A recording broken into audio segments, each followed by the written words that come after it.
डरने की कोई बात नहीं बेटा, मैं यहाँ तुम्हें नुकसान पहुंचाने नहीं आया।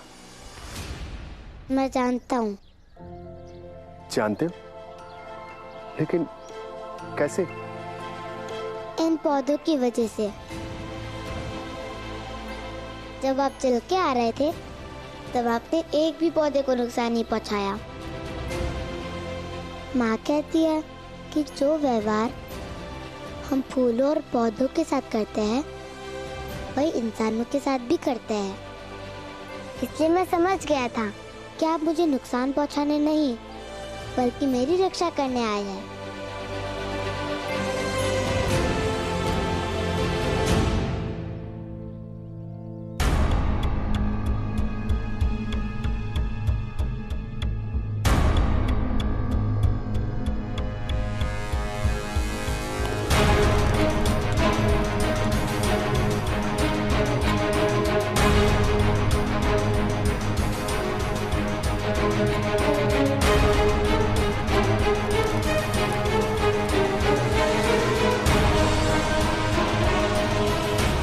मुझे सेनापति सेंचुरियन को तुरंत सूचित करना होगा।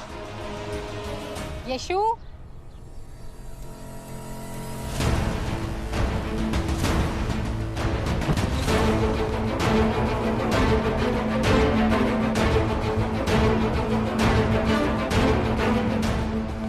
कौन थे वो? पता नहीं माँ, लेकिन सच्चे आदमी थे। हो गया सब कुछ? तो फिर चलो।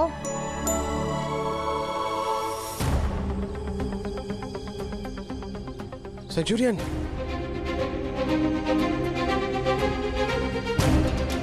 तुम यहाँ क्या कर रहे हो? शुक्र है आप यहाँ मिल गए। वो सैनिक रेहान जिसको हमने राजधानी भेजा था उसने संदेश भेजा है।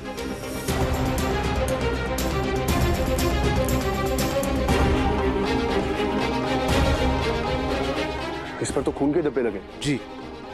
आप जल्दी से जल्दी राजधानी पहुंचे। मैं किसी भी हालत में छोटे सम्राट के हाथों रेहान को कोई हानि नहीं पहुंचने देना चाहता। तुम एक काम करो, यहाँ रहकर यशु पर नजर रखो। जी। और मैं अभी इसी समय राजधानी के लिए निकलता हूँ।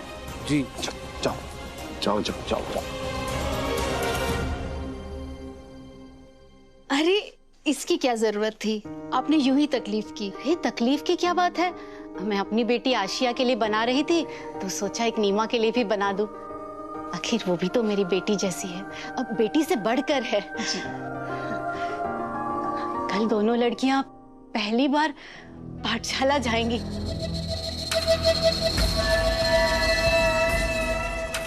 अच्छा, अब मैं चलती हूँ।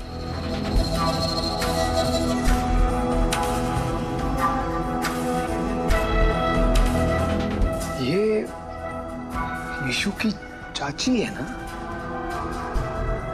जी। एक काम करो तुम, इनसे कहना कि कल पाठशाला शुरू होने से पहले अपने बड़े बेटे के साथ आकर मुझसे मिले। कुछ आवश्यक काम है मुझे इनसे। जी। प्रभु, तेरी माया कहीं तो कहीं छाया।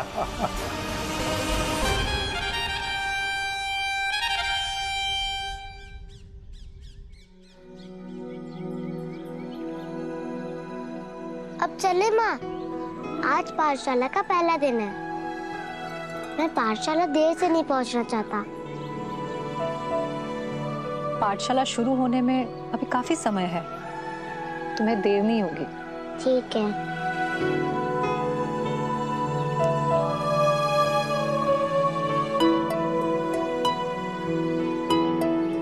अच्छा चलो आओ, फल तोड़ने में मेरी मदद करो।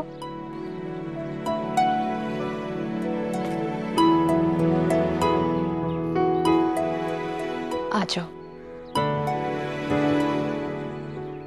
रुको, ये वाले तोड़ो।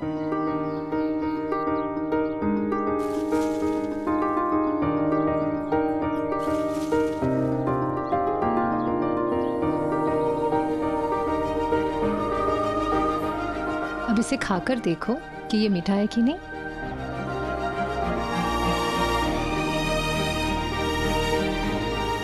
मीठा है माँ। लेकिन माँ, आपने मुझे ये वाला फल क्यों नहीं तोड़ने दिया?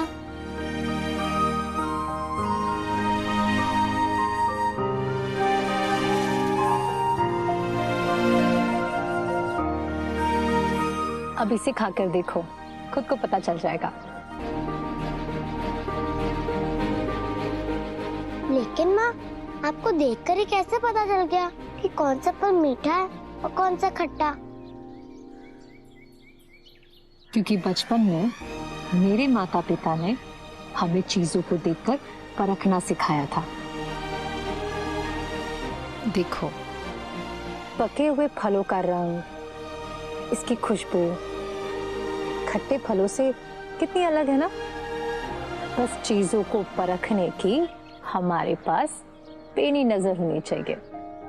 पता है बेटा, हमारे आसपास की दुनिया संसार की सबसे बड़ी पाठशाला है। यहाँ सारे सवाल भी है और सारे सवालों के जवाब भी। क्या इसका मतलब ये हुआ कि सीखने के लिए पाठशाला जाना जरूरी नहीं है? नहीं बेटा, पाठशाला जाना भी उतना ही जरूरी है, क्योंकि वहाँ हमें सही और गलत को परखने की नजर मिलती है। खूब सीखो, खूब पढ़ो, खूब ज्ञान अर्जित करो, बस उसे व्यवहार में कैसे डालना है इसका फैसला सोच समझकर करना चाहिए। अब पाठशाला के पहले दिन की तैयारी करने चले? चलो।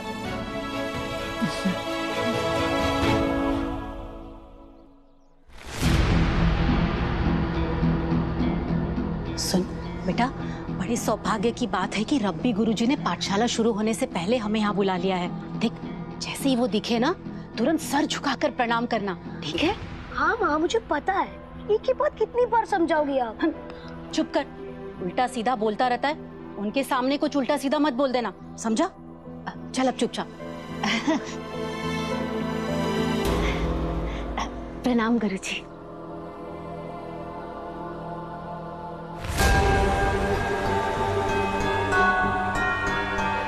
खुश रहो, खुश रहो। बहुत क्षमता दिखाई दे रही है तुम्हारे पुत्र में।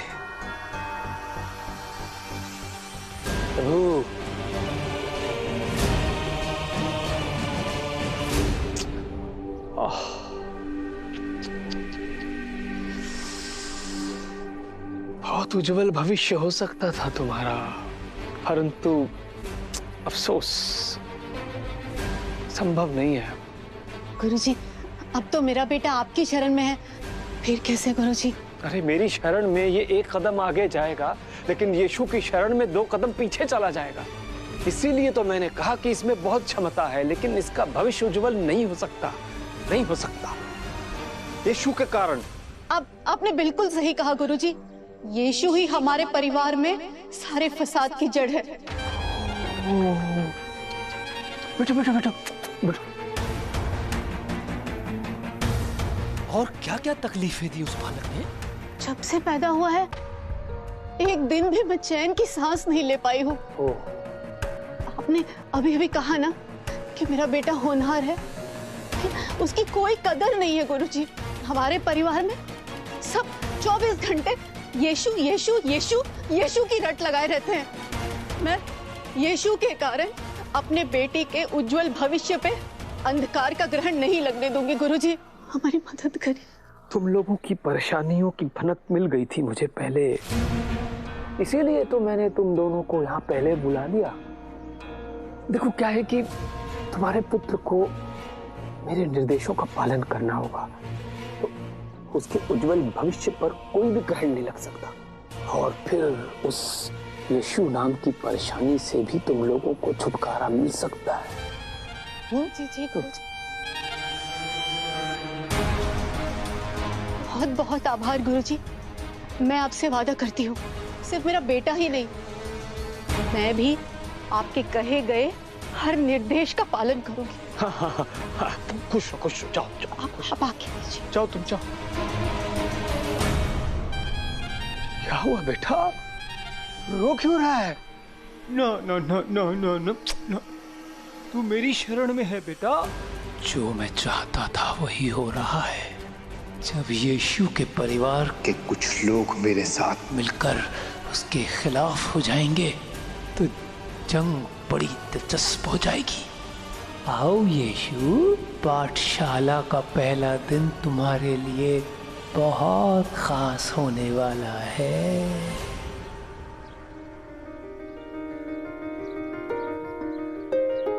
पाठशाला का पहला दिन बस जल्दी से शुरू हो जाए।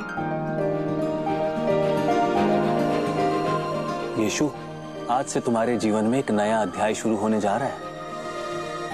आज के बाद भी तुम्हारे जीवन में कड़ी चुनौतियां आएंगी, लेकिन एक बात याद रखना, तुम्हारी माँ, पिता और परमपिता परमेश्वर का आशीर्वाद तुम पे हमेशा बना रहेगा। ईश्वर करे तुम्हारी पाठशाला का तुम्हारा पहला दिन बहुत यादगार हो।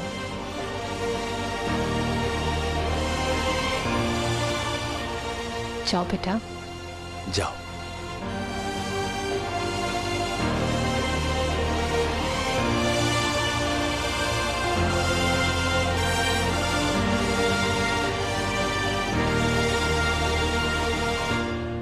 यीशु, जल्दी से अंदर चलो। मैंने जो भी अभी देखा उसे देखकर तुम भी दंग रह जाओगे। चलो चलो चलो। वो देखो, एक नया चमत्कार। ये तो बड़े भैया है। किस चमत्कार की बात कर रहे हो तुम?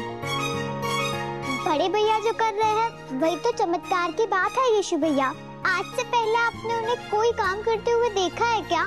हाँ, आज बड़े भैया ने मुझसे भी मदद नहीं ली।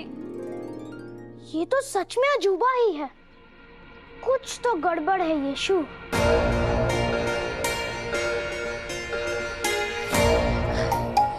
कहाँ फंसा दिया माँ ने? बेटा, रब्बी गुरुजी की सेवा करेगा तो मेवा मिलेगा। मिल गया मेवा। चलो सब लोग अपने अपने स्थान पे बैठ जाओ।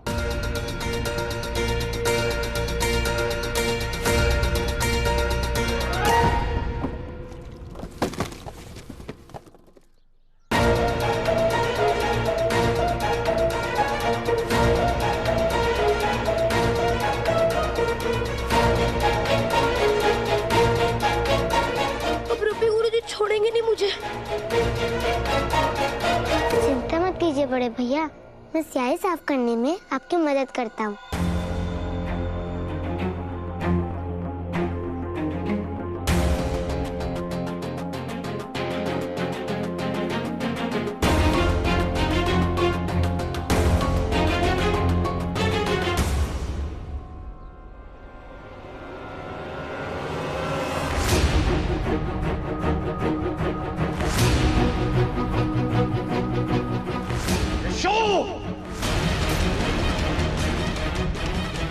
कैसे हुआ ये?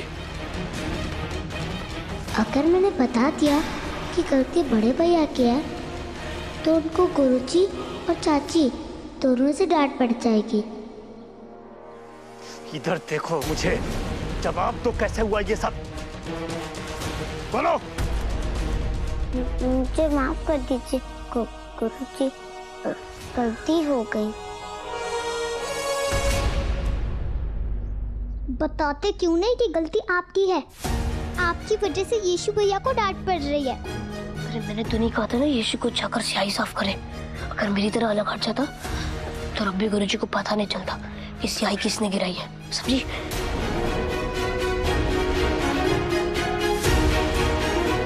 पिताजी, यीशु की कोई गलती नहीं है।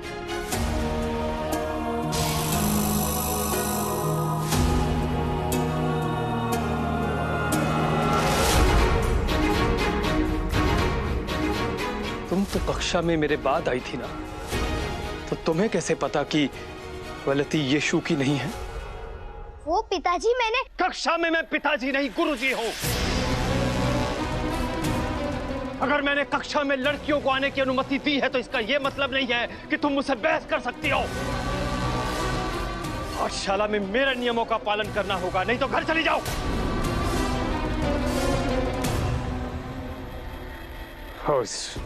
यीशु, तुमने जो किया है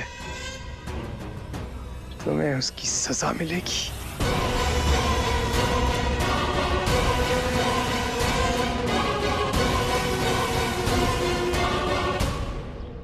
जाओ, इस पत्र को उठाओ, उठाओ इस पत्र को।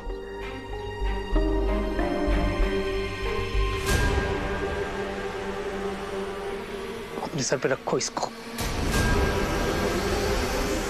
रखो इस तरह से, और जाकर उस कोने में खड़े हो जाओ। और यदि ये पत्र तुम्हारे सिर से गिर गया ना, तो बीच चौराहे में ले जाकर खड़ा कर दूंगा, ताकि सारे गांव वाले देख सकें कि तुम पाठशाला में क्या कर रहे हो।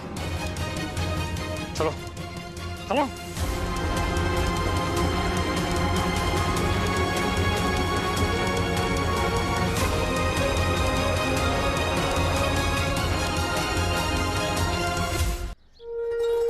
तमाशा समाप्त हुआ, कक्षा आरंभ होती है अब।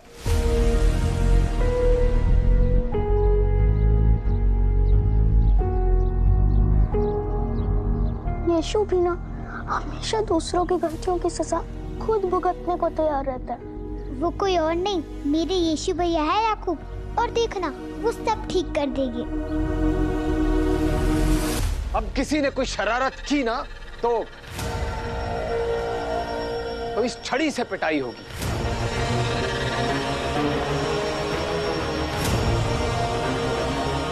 इस छड़ी से।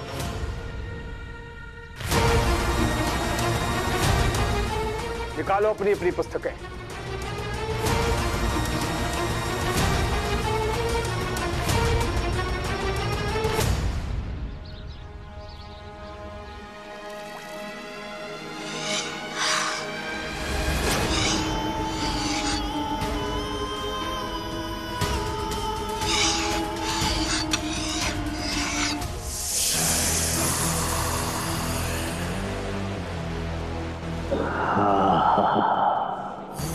बहुत दिनों बाद मौत का तांडव देखने को मिलेगा।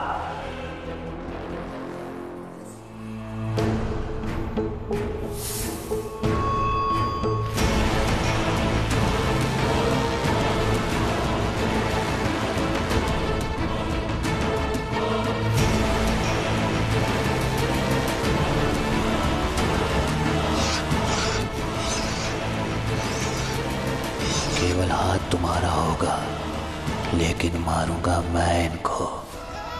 इसलिए कोई संकोच मत करो, क्योंकि ये सारे के सारे बच्चे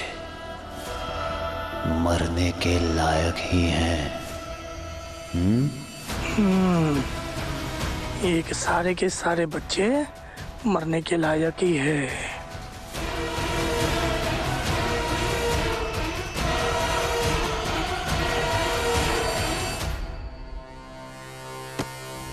हमें मत मारिए, हमें बचा लीजिए, मत मारिए हमें, हमें बचा लीजिए।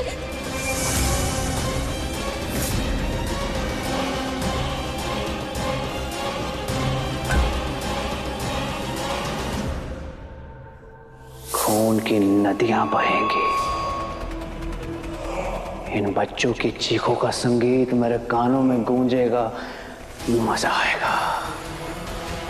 अब और इंतजार नहीं हो रहा मुझसे। जैसे जैसे पाप का घड़ा भरेगा, शैतान की शक्तियां बढ़ती जाएंगी। अभी की अभी रुको, वरना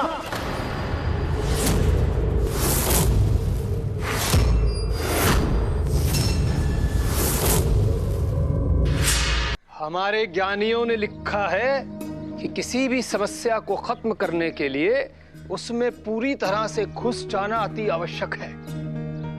तभी हम किसी समस्या का हल ढूंढ पाएंगे और उसकी जड़ तक पहुंच पाएंगे। समझ में आ रहा है? जी गुरुजी। किसी को कुछ पूछना है क्या? मैं कुछ कहना चाहता हूँ गुरुजी। सजा पाने के बाद भी हाँ ठीक है ठीक है। बोलो बोलो, क्या पूछना है बोलो। मुझे लगता है समस्या के अंदर घुसने की बजाय थोड़ी दूर से उसका निरीक्षण किया जाए तो आसानी से उसके कारण और समाधान तक पहुंचा जा सकता है।